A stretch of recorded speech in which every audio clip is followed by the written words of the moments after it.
I want to share with you how to reach your goals. I think the Bible is the greatest motivational book ever been written. Now I want you to repeat after me, please. We got to recondition our minds first. Let us say together, good things are supposed to happen to me. Yeah, write that down. I want you to say that to yourself every day.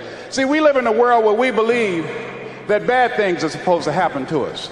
I remember at a point in my life, Bishop, when things are going good for me, and I said, this is too good to be true. Something is bound to happen. Guess what?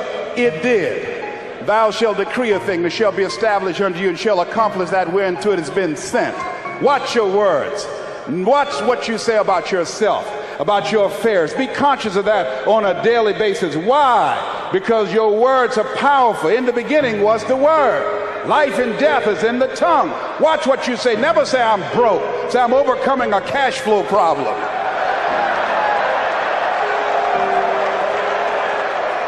Claim what you want, not what you don't want. So affirm, good things are supposed to happen to me, and begin to believe that. Begin to expect that. Now, I was talking to my oldest son, Calvin. We were going for a walk. And I said, Calvin, do you want to be successful? He said, yes, sir, Dad. I said, okay. We kept on walking. Then I stopped and I looked him in the eyes. This is my namesake, my junior. I said, Calvin, we're looking at each other eye to eye now. Do you expect to be successful?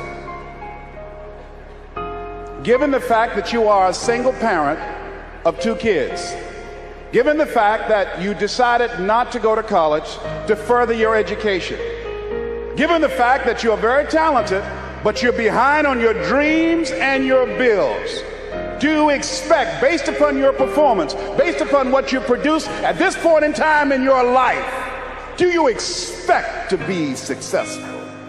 And Calvin got quiet. Because see, if you ask most people at the Manpower Conference, do you want to be successful? Do you want to live a life of productivity? Do you want to live a life of contribution? Do you want to be a better father? Do you want to have your own business? Are there dreams you want? Everybody will say yes. But see, want shows up in conversation.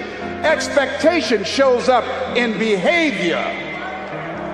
See, I can tell what you expect by what you do. That's why the Bible says, judge a tree by the fruit it bears, not the fruit that it wants, not the fruit that it talks about, not the fruit that it claims, but by what you are doing. See, what you do when you leave here, when the music stops, when the shouting dies down, your behavior, how you conduct yourself, writing your goals down, deciding to enroll in school to get a GED, deciding to sit into class with children young enough to be your grandchildren, decide to find some product, some idea, some service that you can provide so that you can begin to create some value for yourself so you can create wealth. And let me tell you something, ladies and gentlemen, it's very important that we begin to learn how to create wealth. I'm not talking about loving money. See, I believe that lack of money is the root of all evil. People will steal for money. People are killed for money. People go to jail for money. Every time the unemployment goes up, in those areas where the unemployment is high, that's where you have the highest incidence of crime and violence. Whenever the unemployment goes up 1% in our community, 10,000 children and women are battered. Money makes a difference in your life. I never wanted to be rich. All I've ever wanted to do was to be comfortable. How many of you ever wanted to be comfortable? Raise your hands. Then I realized in order to be comfortable, you got to be rich.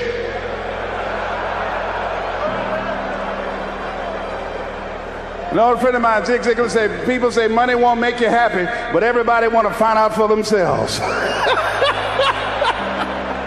Rita Davenport said money ain't important, but it's right up there with oxygen. And let me tell you something, fellas, even if you're as homeless as I am, if you got some money, women will find something cute on you.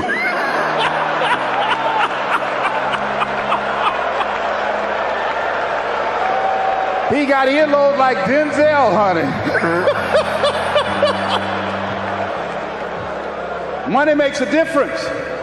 I used to be so broke when creditors would call the house, my children would answer the phone and say, my daddy say he ain't home. I was so broke at one time in my life, I walked by a bank and tripped the alarm.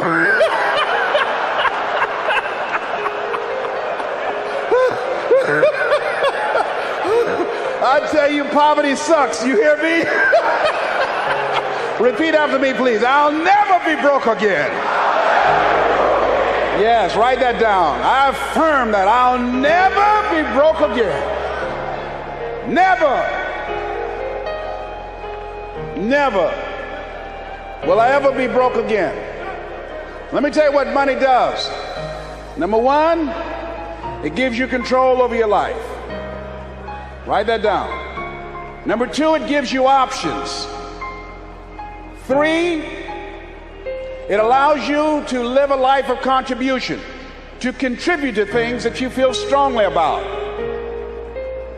Like this ministry and the work of Project 2000 will be doing to change the lives of young people.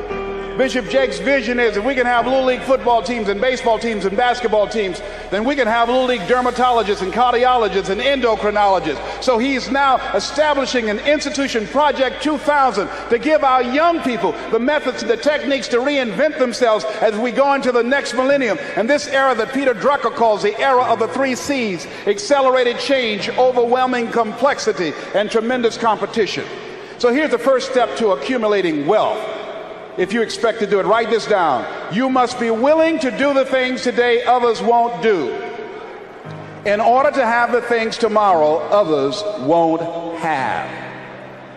That's why the book of life said the road to life is straight and narrow, and few there be that find it, because few there be that are willing to do the things today others won't do, in order to have the things tomorrow others won't have. What are the things that others won't do? Number one, make discipline a major force in your life.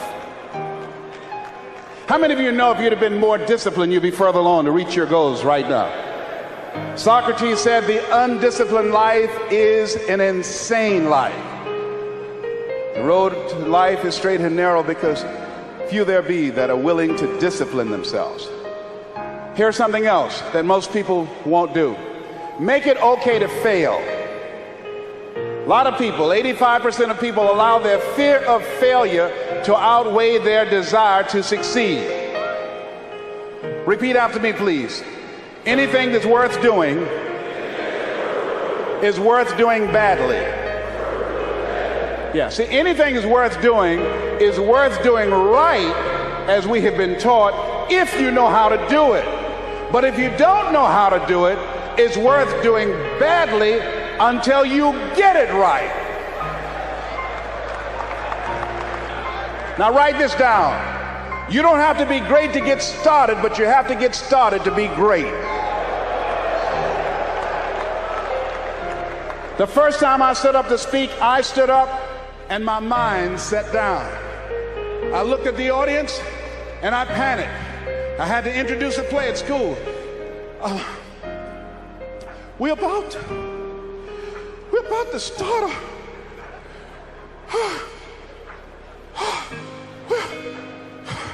ran off, Mr. Washington. Mr. Brown, where are you going? Mr. Washington, I can't think, sir. I don't know. Did you rehearse? Yes, sir, I did. Well, what's wrong? Why did you say your lines?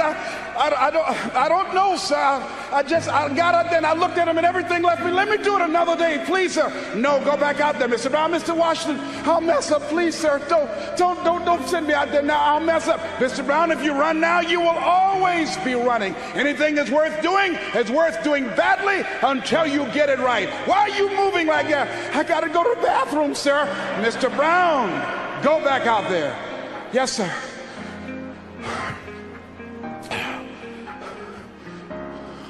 We're about to start a play called 12 Angry Men, directed by Mr. Leroy Washington. And I ran off. The next day, hey, Alfalfa! Hey, Les Brown, how are you? They dogged me out. They talked about me so